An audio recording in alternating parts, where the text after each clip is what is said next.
Usa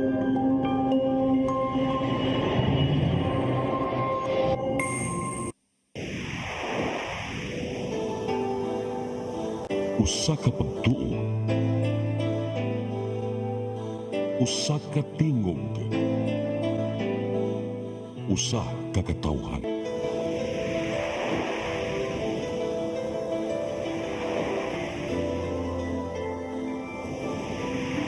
Cebu Catholic Television Network.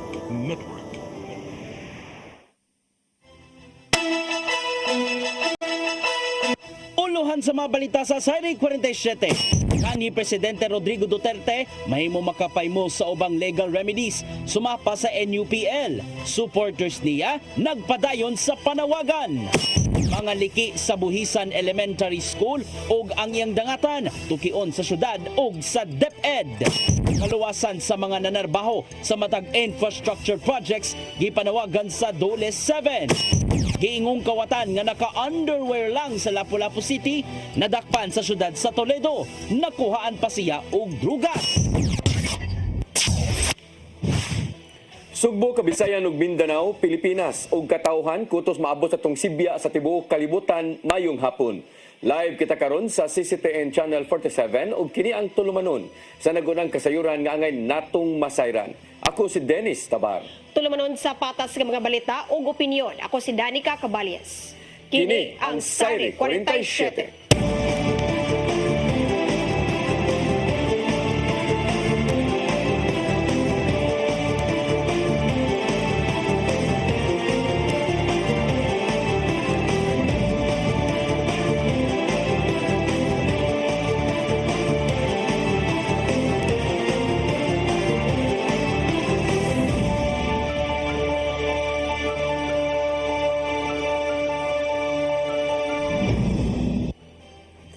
Giingong pag-resign sa daghang mga sakop sa kapulisan sa Central Visayas tungod sa pagkasikop ni kanhi Presidente Duterte gihimakak sa mismong kadagkuan sa PRO7. Bisan pa man sa mga gipangkatap nga fake news, gitataw sa Regional Director nga puros mga profesional ang ilang mga sakop. Ang kasayuran ihatod ni Arnold Bustamante. Hugot naghimakak sa Police Regional Office 7 na migawa sa social media nga nakadaghana ang mga pulis nga nang resign sa serbisyo human gidakop si kanhi Presidente Rodrigo Duterte niadtong miaging semana. Sa official statement ni Police Brigadier General Rodrigo Marana ng hepe sa kapulisan sa Central Visayas na ganayon nga ang kapulisan sa riyon mga professional ug mga dedicated law enforcement personnel. Gipaniguro sa general nga ang mga opisyal sa kapulisan dinhi nagpabiling nga committed sa lagat trabaho nga mao ang pagpatuman sa kapsay kalinaw sa tibuok Region 7 ug dili magpaapekto sa dagan sa politika sa nasod subay sa giatubang nga hagit sa legalidad sa kanhi Pangulo. Base sa record sa Regional Personnel and Records Management Division, nasuta nga walay resignation letters nga gilusot sa mga buhatan gikan sa naglain-lain nga mga police units ug station sa jurisdiction sa PRO7. Samtang milusad og investigasyon ang Anti-Cybercrime Group sa mga post diha sa social media nga naghana nga mga pulis ang nang-resign sa serbisyo ug nasuta nga wala kini kamaturan o ginimuan lang kini sa mga sibilyan. Iyasab nga gipahimangnon ang mga police officers sa Central Visayas nga magpabilin nga mabinentayon o ipadayon ang pagserbisyo sa komunidad o ipatigbabaw ang integrity ug ang professionalism. Arnold Bustamante, CCTN News. Mga supporters ni kanhi Presidente Rodrigo Duterte sa Sugbo nagpadayon silang panawagan pinaagi sa managlahi nilang prayer rally. Hinungdan nga gipaymuslan kini sa mga kaalyado sa kanhi opisyal. Ang kasayuran ni hatod ni Mary Rose sa Garino.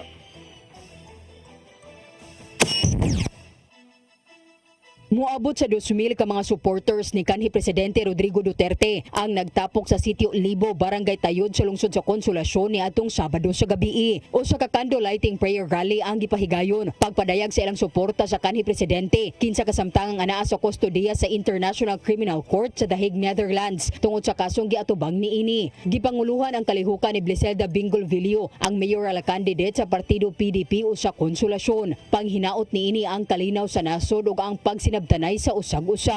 Ang ato rang yung hangyo sa katawhan na magpabili ng ato ang panag-inugsunay isip mga Pilipino. Kunya dili ta mawad-an og paglaom nga moabot ra gihapon ang kalinaw sa ato ang nasod. Sa ato ang pag-ampo sa ato ang mahal nga Ginoo. Sa dakbayan sa Lapu-Lapu, usas ka prayer rally ang gipahigayon sa Barangay Mactan hapon ni adtong Sabado. Gipanguluhan ni kanhi Mayor Paz Radaza. Gipangayo nila ang maayong panlawas ni Duterte ingon man pag-ampo alang sa pagbalik ni ini sa nasod. Samtang nagbaktas usab ang mga Duterte supporters gikan sa Mabolo Church paingon sa Plaza Independencia sa Sugbo sa usa ka unity walk aron ipalanog ang susamang panawagan.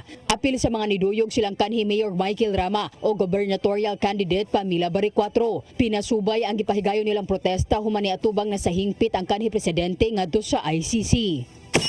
Mary Rose Sagarino, CCTN News. Kahimtang sa Buhisan Elementary School, hisgutan sa mga kadagkuan sa Cebu City Government ingon man sa Schools Division sa Department of Education. Tungod kini sa mga nakit-ang liki sa palibot sa maong nisugyot ang Mines and Geosciences Bureau nga ibalhin na ang maong tungaan sa laing lugar. Ang kasayuran ihatod pagbalik ni Mary Rose Sagarino. Makigsabot ang mga kadagkuan sa kagamahanan sa siyudad sa Sugbo ngadto sa Schools Division sa Department of Education ug tukion ang giatubang karon sa Buhisan Elementary School. Mipagawas og report ang Mines and Geoscience Bureau 7 nga kuyaw kaayo sa landslide ang maong tunghaan tungod sa mga liki ug nahimutangan niya sa landslide prone areas. Matud sa chairman sa Disaster Risk Reduction and Management Council sa Dakbayan nga si Ramil Ayuman nga delikado kaayo ang kahimtang sa buhatan sa principal. Resulta kini sa mga sagunson nga pag-uwan sa nilabay nga simana. Ingon man mga liki nga nisamot na humanatala ang nangaging mga linog sa Dakbayan. Nanay mga major cracks na ang slabs niya, ang riprap gid sa gawas halo na. So simbako kay last report ni Oscar Tabada March 19, 2021 this week nay kusog na uwan, no?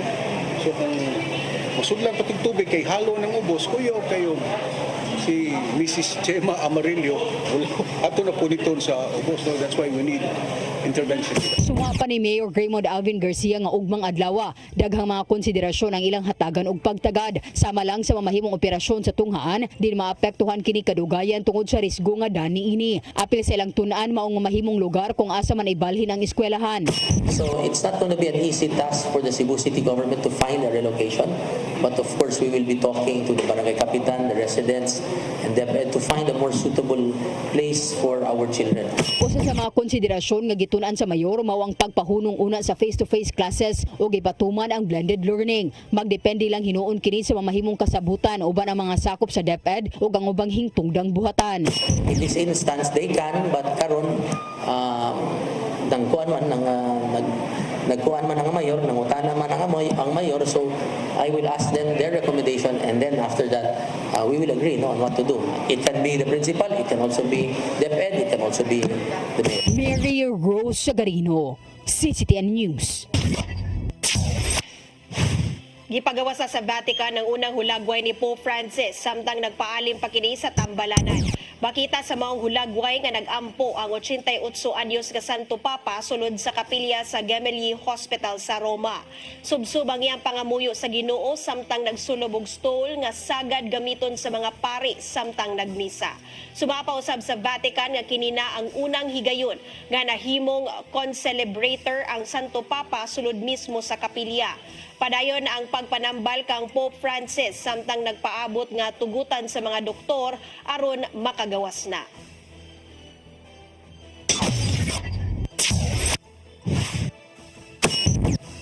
Musunod, kaluwasan sa mga nanarbaho sa matag infrastructure projects gipanawagan sa Dules 7.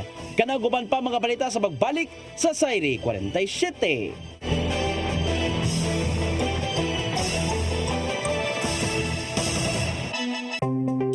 Discover the beauty of the Philippines.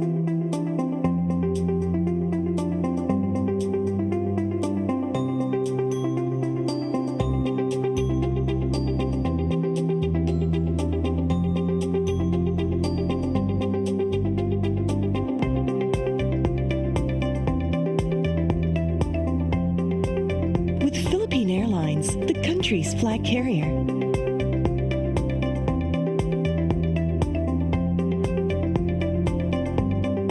The airline that lets you feel the warmth of the nation.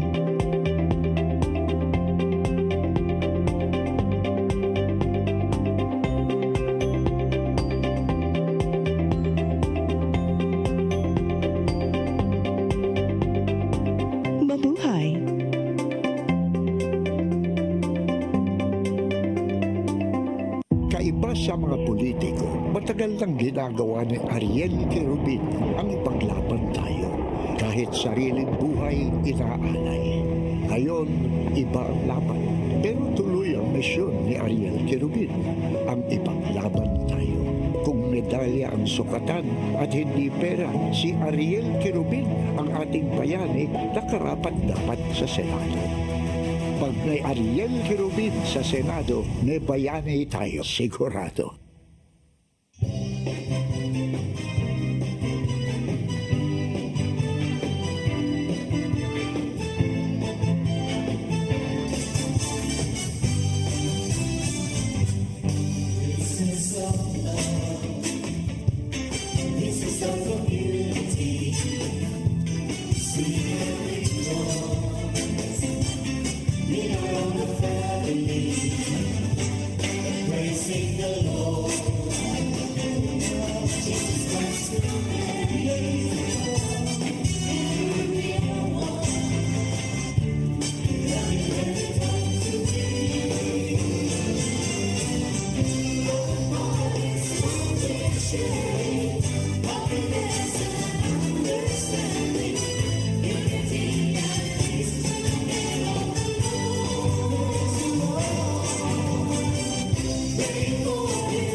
Ingrid Sala Santa Maria, international concert pianist.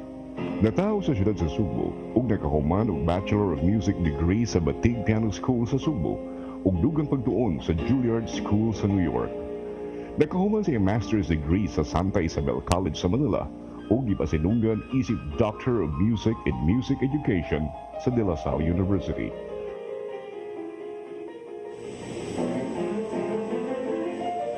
Gituboy sa Hall of Fame sa Performing Arts League sa Crestwood, Florida. Naapil sa Who's Who sa Asia Documentary sa NHK Television sa Japan. Ug napiling one of the 100 most notable Cebuanos of the century. Isip chairman sa Salvador and Pilar Sala Foundation, siya mo'y nagpasiugda sa usa ka 10-year music development program nga nagbunga sa katukuran sa Cebu Youth Symphony niadtong 1995.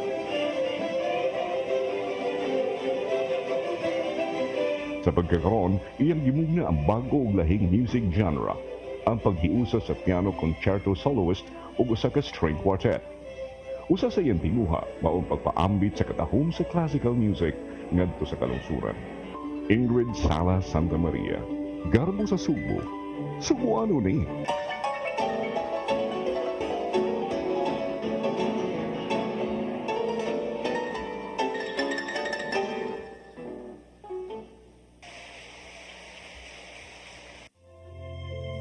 Kinabuhi, puno sa hagit. Sugpil na ka, Dria! Ay, pag-inarte! Pagdita ka! Puno sa pangutana. Bata pa gani ka kayo? Nagpuyab-puyab na ka? Kinsa man ang mga sa Sakit din ako din ay karoon ng kinsa. Kung sa buti mo'y pasabot, Daddy. Puno sa luha. Pagpili pa, ako nga imong anak o kanay imong mga babae. Kasuko. Ano pa? Ano ka ni Papa? Apan bisan mangitbit pa ang imong kalibutan, aduna pa'y nagpahiping kahayag. Aduna ka pa'y kasumbungan.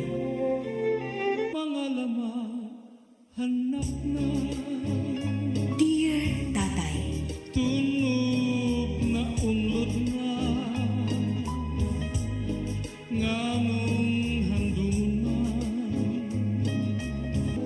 Wailaing paagi aron masabtan nato ang Biblia.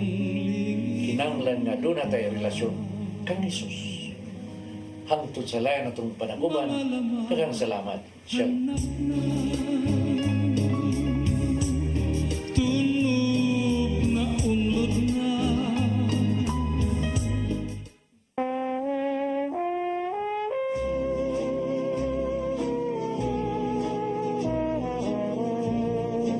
Gloria Sevilla, reyna sa pelikulang Binisaya. Gikan sa Bantayan Island, siya nagtungha sa University of the Visayas ug nadiskubrihan ang iyang abilidad sa pag-arte diha siya misalmot sa usa ka declamation contest. Wa magdugay, si Gloria Sevilla mo'y nag-unang leading lady sa pelikulang Binisaya. Mga pelikula sama sa Mga Anak in Town, Rosas Pandan, Mapait ang Balaod, Badli sa Kinabuhi, Gimingaw Ako, ug Matod Nila. Kanunay niyang leading man, mausab ang iyang kapika sa kinabuhi, si Matt Ranillo Jr. Apan si Matt Ranillo, sayong gibawian sa iyang kinabuhi.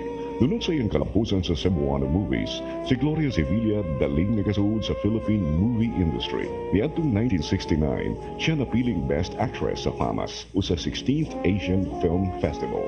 Siya nagbini og usab sa laing iladong aktor nga si Amado Cortez, kinsa napiling Philippine Consul sa Estados Unidos. Si Amado Cortez, mitaliwan ang usab pipila na katuig ang nakalabay. Hangtod karon, si Gloria Sevilla padayong aktibo sa industriya, dang garbo ug dungog sa Subo. Gloria Sevilla, Garbo sa Subo. Subuano ni.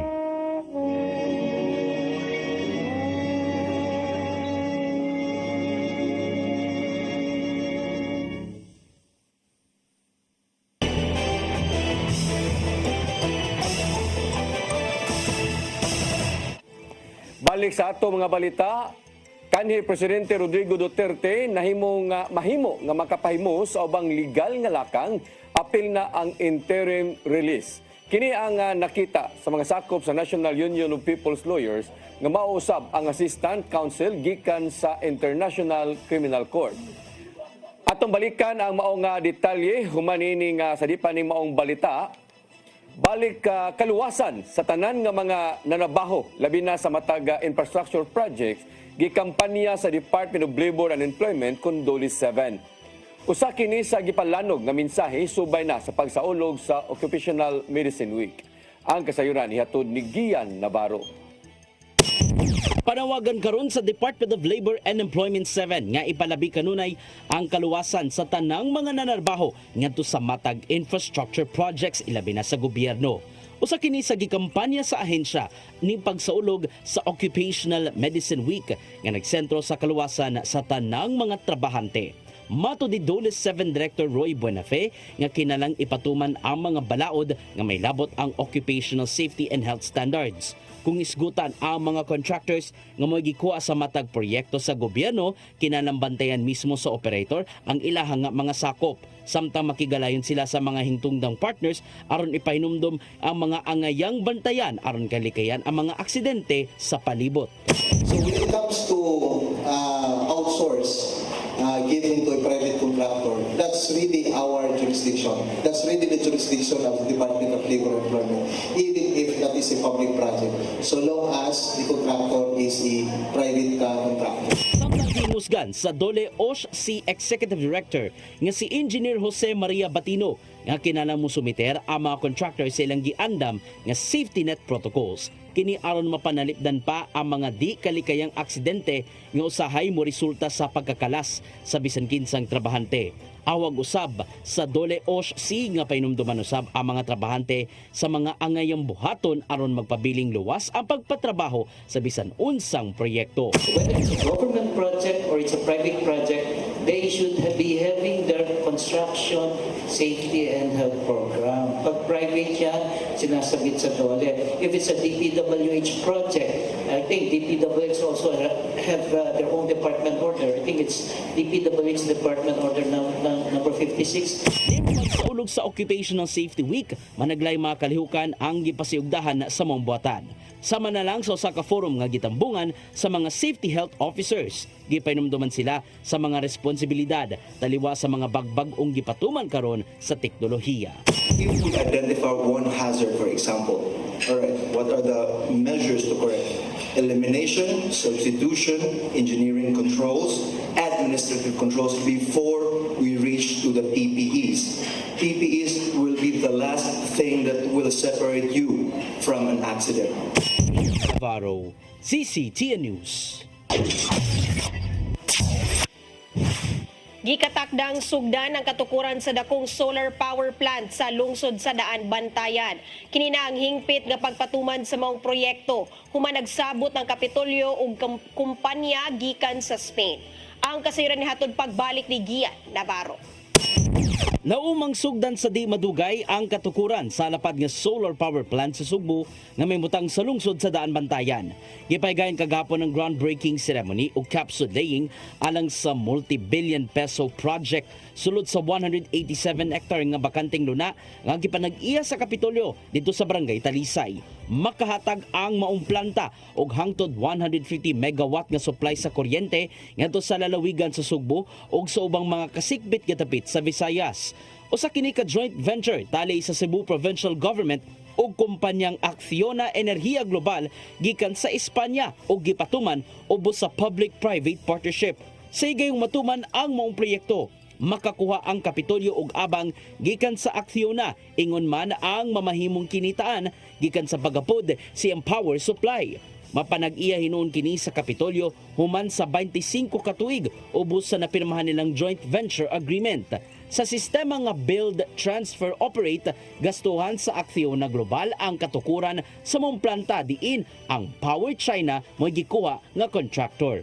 Gilagway nilang Governor Gwendolyn Garcia o mga kadagkuan sa Acciona Energia Global nga makasaysayanon ang paglusad na sa mong proyekto tungod kay laomang matabangan ang mga Sugbuanong nanginahanglan o walay puas nga supply sa kuryente lukop lalawigan. On the surface, we would think just happened by chance.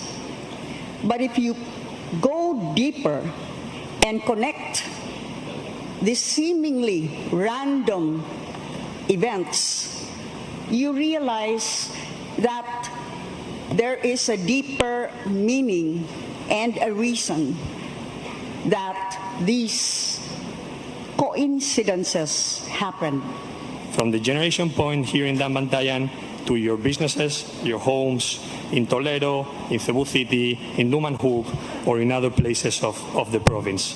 For that, Cebu is like no other with its strategic position, interconnected wonderfully with Negros, with Bohol, with Leyte, and since last year, also with Mindanao. Paygayon ng groundbreaking ceremony, usa ka tuig ang nakalabay human nagpirmahanay ang Kapitolyo ug ang Acciona Global alang sa pagpatuman sa mong proyekto.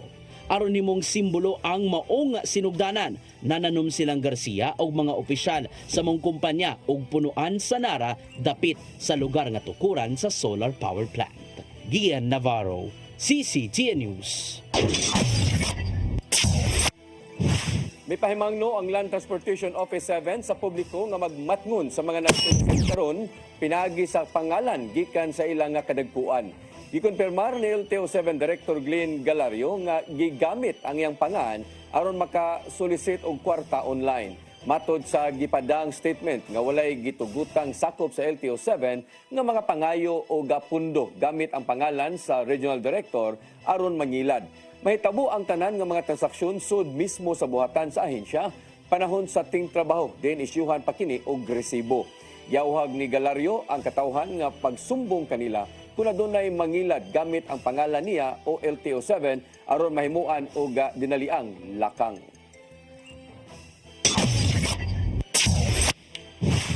Padayong nag-awas ang tabang ngadto sa mga nasunugan sa sitio Avia, Barangay Mambaling ning syudad sa Sugbo. Moabot sa 200 ka mga tao ang nakapahimulos sa relief assistance gikan sa usa ka organisasyon.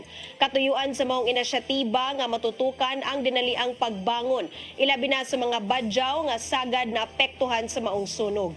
Samtang gitun-an sa Cebu City Government ang pagpabalhin sa mga nasunugan ug laing pinuy-anan ngadto sa bagong relocation site sa Barangay Inayawan. Sumapan ni Konsehal Jerry Guardo nga mas gatagan nila og konsiderasyon ang kultura ug pamuyo sa Badyaw community. Gipaubos ng daan sa danger zone ang nasunugang dapit sa Barangay Mambaling. Diin dili na tugutang makatukod og bisan unsang estruktura sa maong dapit.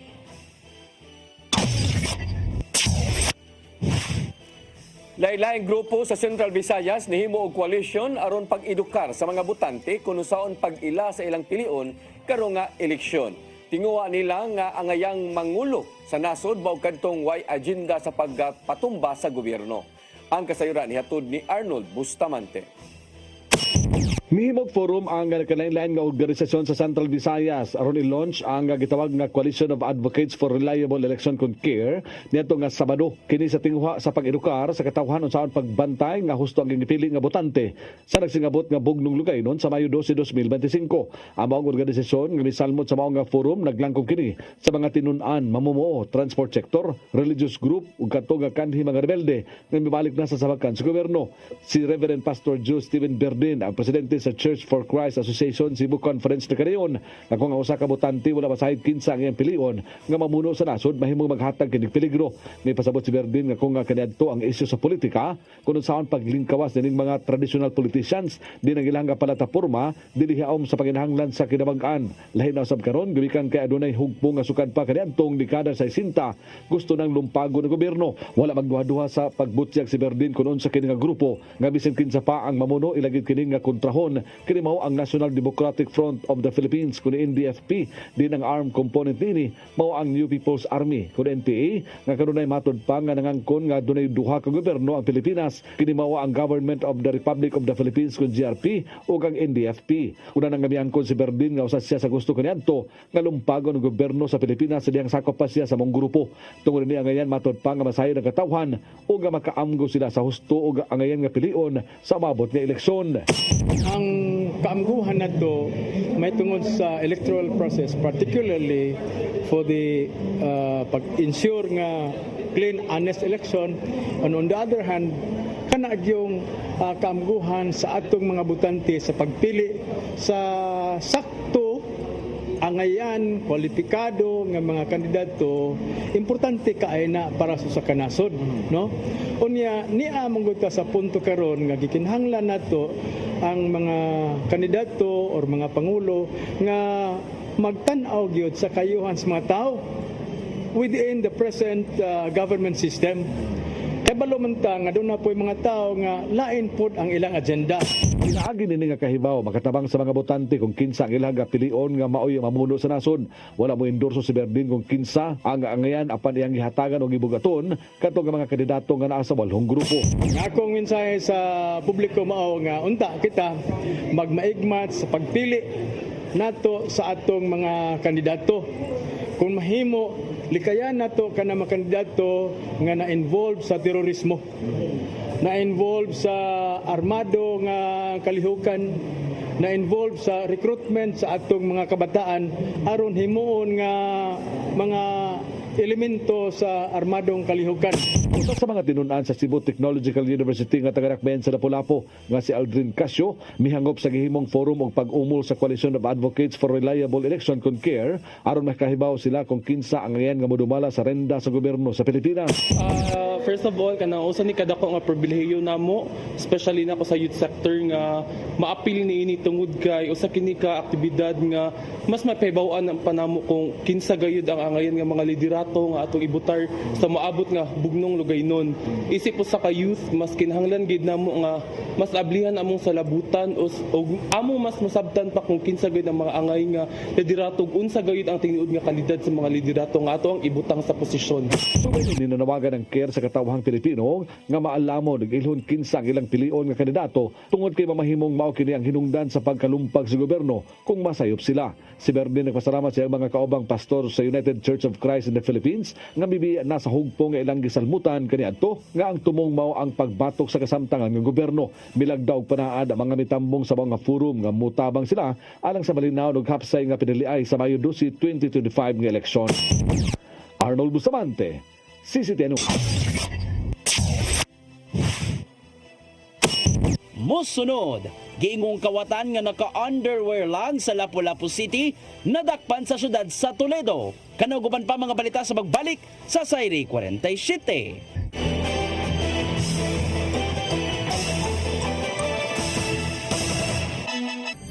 Ito ang programa kung saan magko-collaborate ang ating mga ozone na doctors para ibahagi ang kanilang kaalamang medikal. I believe with all my heart that the Lord is allowing us to understand that He's the one who are extending this life and we have to take care of our body. Yes. Matag episode, among ipaambit ninyo ang mga healing testimonies. Every day, pag-gising mo, iisip ko kung ilang taon na lang yung nakatagal ko, yung ganun. This is your path to a new start. Ozone Med Wellness Clinic New Start. Mapapanood every Saturday 8 to 9 a.m. Og ang replay airing matag Miyerkules, 1:00 hangtod 2:00 sa hapon. Dinhilang sa CCTN Channel 47. I am the God that healeth thee. I am the Lord, your healer. I sent my word and healed your disease. I am the Lord, your healer. I am the God that healeth thee. I am the Lord, your healer. I sent my word and healed your disease. I am the Lord, your healer. I am the God that healeth thee. I am the Lord, your healer. I sent my word and healed your disease. I am the Lord, your healer. I am the God that healeth thee. I am the Lord, your healer.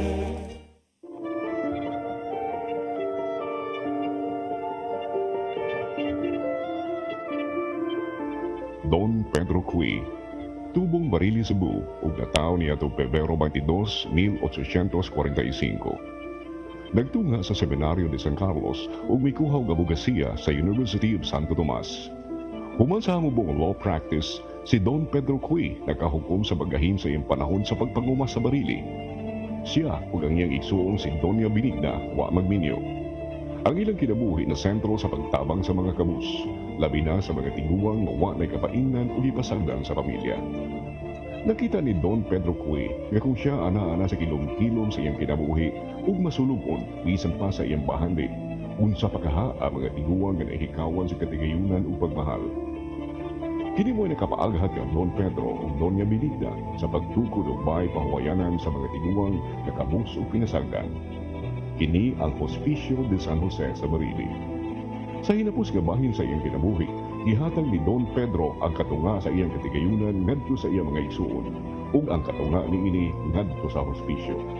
Si Doña Benigna gihatag usab sa iyang katigayunan ngadto sa hospicio.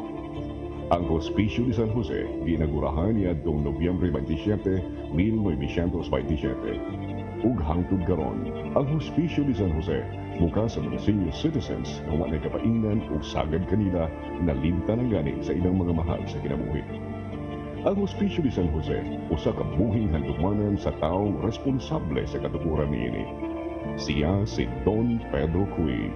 Kadmo sa Subo. Subuano ni.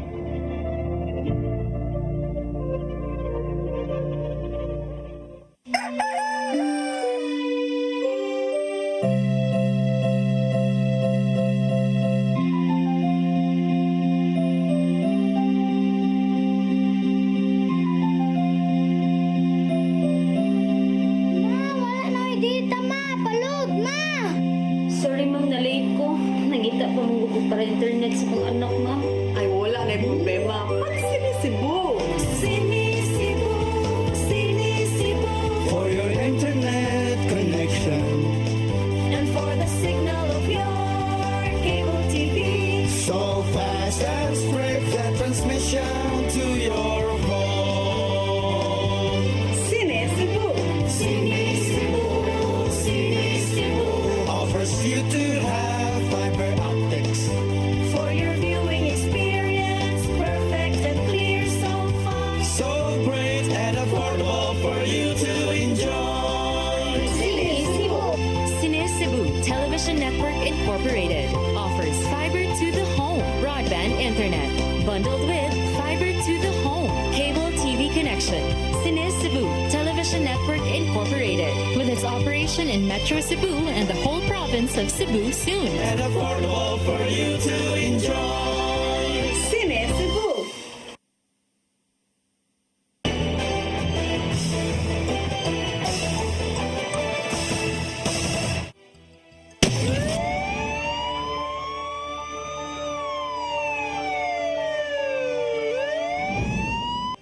Balik sa ato mga balita, lalaking nangawat nga naka-underwear lang sa Lapu-Lapu City, nasikop sa Toledo City, humanalutsan og warrant of arrest sa korte.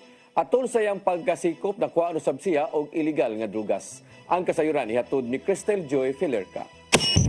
Pasado alas 8:30 sa gabi ni adtong Sabado, Marso 15, malampusong nasikop sa kapulisan sa Lapu-Lapu ang lalaking nag-viral nga naka-underwear lang nga nang lungkab og nangawat og vault sa panimay sa usa ka Korean national sa Barangay Maribago, Dakbayan sa Lapu-Lapu ni adtong nilabay nga semana. Ang dinakpan giila nga si Brian Cansancio Magnanaw o nailhan nga Ryan Cansancio Bacalya, 34 anyos ug taga Calatrava, Negros Occidental. Human makadawat og impormasyon ang Lapu-Lapu City Police Office nga ang suspect nagsakay og barko gikan sa San Carlos Port paingon sa Toledo City Port, dala ang iyang Toyota Fortuner. Ang City Intelligence Unit sa LCPO daling nakigalayon sa Toledo Police Station, Philippine Coast Guard Toledo City ug Philippine National Police Maritime Group. Nasubay sa kapulisan nga aduna kini warrant of arrest nga gi-issue ni Honorable Judge Jose Alfonso Gomos ni adto pang Setyembre 30 tuig 2021 sa kasong kalapasan sa Section 11 sa Republic Act 9165 ug adunay gitugot nga piyansa ang korte nga 200,000 pesos. Aron nga adunay ligong basihan ang kapulisan sa pagsikop kay Bacalya, giserve kaniya ang iyang pending warrant sa pagdunggo sa barko nga iyang gisakyan. Maglisod ng mga na niya aresto sa pursot kay kawat o taon mo nitabo. Manang ang atuang ligon nga basihan ng pagdakop is katong pending warrant niya. Atol sa iyang pagkasikop, nakuhaan siya og 3 ka pakete sa illegal nga drogas nga nitimbang og 3 ka gramo og nagkantidad og 20,400 pesos. Nasikop usab ang iyang kuyog kinsa ig-agaw raw usab sa suspect nga si Mariel Cansancio Bangiran, 30 anyos nga taga Pinamungahan. Human kini makuha og armas nga kalibre 9mm ug 2 ka magazine. Sa gibuhat nga investigasyon sa kapulisan, si Bacalya mihimakak sa pasangil nga milyones ang sulod sa vault nga iyang gikawat. Sa gibutyag niini ngadto sa kapulisan, wa makaabot og 30,000 pesos ang sulod sa mong vault. Usa pa kini sa subayunon sa kapulisan kung nganong wa nagkatakdo ang kantidad nga gipangtug-an sa suspect ug biktima. Apan sigon pa ni Lieutenant Colonel Torres nga dili na interesado mo pasaka og kaso ang Koreanong biktima. Dugang pa niya nga niadtong tuig 2016 adunay kaso si Bacalya nga attempted robbery nga hitabo sa Barangay Mactan. Sigon usab niya nga ubay-ubay na ang nabiktima ni Bacalya apan usa lang ang nipasaka og kaso tungod kay sagad sa mga mabiktima mga foreign national og dili desididong mo pasaka og kaso. Apan bisan pa kaniadto, ang suspect mag-underwear lang nga mobuhat og krimen. Sa yato manong mag-grip siya is sayon ra ang pagsuod then in case madakpan siya dili siya magunitan kay wala mo siya kapot sa nina. Manayo sa niya rason nga mag-prepare siya sa kanina. Si Bacalya og Banggiran didto gitanggong sa Toledo Police Station human sa ilang pagkasikop. Crystal Joy Felerca, CCTN News. Girescue sa mga sakop sa Cebu City Police Office ang 153 ka mga minor de edad ato sa ilang Oplan Bulabog sa Milabayla nga weekend. Matod sa kapulisan nga naglaroy-laroy sa gawas ni anang panahuna ang mga batanon bisan pa man og lawm na kaayo ang kagabion. Samtang moabot sa 347 ang naisyuhan og tiket tungod sa managlahing kalapasan sa mga ordinansa ning dakbayan. Nakasikop usab sila og 3 ka mga tawo nga nagdala og illegal nga drogas. Bato ni Cebu City PNP Director Colonel Enrico Figueroa nga mas pahugta nila ang pagpatuman sa Oplan Bulabog aron maminusan pa ang mga krimen ning syudad sa Sugbo. Lalaki gidungga patay siyang bayaw sa dakbayan sa Lapu-Lapu human nagkalalis tungod lang sa habak. Sawa pa ang mao nga insidente, ang suspek ug biktima nag-inom hangtod nga niabot sa punto sa panaglalis. Ang kasayuran ihatod ni Crystal Joy Felerca. Gidunggab patay sa iyang bayaw ang usa ka lalaki pasado alas 6 kagabi, Marso 16 sa Segunda Senior San Roque, Barangay Mactan, Dakbayan sa Lapu-Lapu. Ang biktima giilang nga si Marnelo Lidama Alpuerto, samtang ang suspect mao si alias Carlo nga bana sa igsuon sa biktima ug pareho silang nagpuyo sa usa ka compound. Base sa investigasyon sa kapulisan, ang suspect, biktima ug lain pang duha ka lalaki nag-inom sukad pa kagahapon sa udto. Sa dihang nakabantay na ang duha ka lalaki nga nagsugod na og lali si Alpuerto ug alias Carlo, nibiya na sila sa mong dapit. Usa na lang kakonsihal sa naasuing barangay ang nitawag sa Police Station 2 aron sa pagpahibaw sa nahitabong pagpanunggab. Sa pagresponde sa kapulisan, napalga na lang nilang nagbuyod na sa kalibunan ug wa nay kinabuhi ang biktima. Nakaangkon kini og siyam kasamad dinunggaban sa iyang dughan hinungdan sa iyang daling kamatayon. Matod ni Police Lieutenant Colonel Christian Torres, ang spokesperson sa Lapu-Lapu City Police Office, nga ang biktima adunay habak ug kini mo'y nahimong hinungdan sa ilang panaglali sa suspect. Medyo nakainom naman sa atin. Buntag pa, nag-inom na. Ito naghapon. Ito, lalis-lalis lagi nila tungod ng habak-habak lang. Di siguro may mutuo ng suspect na awatan ng habak-habak. Abot sa point niya. Kasi itesting na, bakit yun sa? Pipila sa mga residente sa mong dapit ang nakakita nga nagkadugong ni sibat ang suspect. Sa pagkakutlo ning balita, wa pagihapon madakpi si alias Carlo og nagpadayon pa ang manhunt operation sa kapulisan sa dakbayan sa Lapu-Lapu. Samtang sigunusab ni Lieutenant Colonel Torres nga desididong mupasaka og kaso batok sa suspect ang mga igsuon sa biktima. Crystal Joy Felerca, CCTN News. Syudad sa Mandaue nakakuha sa 4th place sa Central Visayas Regional Athletic Association, diin moabot sa 130 ka medals ang nadaog sa mga atleta. Samtang gitagana usab og 350,000 pesos ang syudad alang sa pagsalmot sa Mandaue City College sa association og Local Colleges Tournament. Ang kasayuran nihatod ni Mary Rose Sagarino. Moabot sa 130 ka mga medalya ang kinatibukan nga nakuha sa mga batang atleta sa syudad sa Mandaue. Sa baguhay lang natapos nga Central Visayas Regional Athletic Association Consiveraa nga gipahigayon sa Bayawan City, Negros Oriental. Sa 130 ka mga medalya, 31 niini ang gold, 43 ang silver ug 56 ka bronze. Base sa Facebook post sa DepEd Mandaue City, overall rank 4 ang Mandaue sa nisalmot nga 20 ka mga tunghaan. Matod ni Consul Malcolm Sanchez, ang chairman sa Committee on Education sa Konseho, nga nisaka ang rank sa syudad tungod rank 5 man kini miaging tuig. Samtang sa Siveraa Para Games alang sa mga person with disability, nahimong overall champion ang Mandaue. Matod ni Sanchez nga ang kadaugan subay sa paningkamot sa mga atleta ug coaches ingon man ang suporta sa division ug sa syudad. Mura ni siya og Siveraa, shall we say, pero kuan ni siya interlocal colleges and universities in different cities. So apil ang Talisay, apil ang Lapu-Lapu, Mandaue City.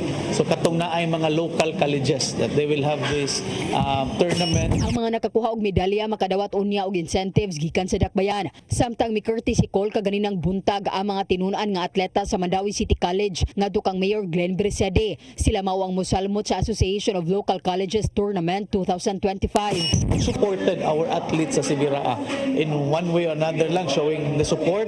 Sa sayo pa lang bahin ato nang gi-release ang ato ang uniform ug ang allowance earlier to check if atong uniform arang mas mga bata sakto bang pagkatagi. Ang ALCO mao ang tournament alang sa mga LGU sa Sugbo nga adunay local colleges. Kini magsugod og mga adlaw nga ipahigayon ngadto sa Lapu-Lapu City College. Nigahina ang syudad og 350,000 pesos pagsuporta kanila sa ilang panginahanglan sama sa uniform. Mary Rose Sagarino, CCTN News. Mo kadto naglangkob sa atong mga balita sa Sayri 47, ako si Dennis Tabar. Ako si Danica Caballes, sangtod ugma sa inyong paboritong tulumanon. Sayri 47.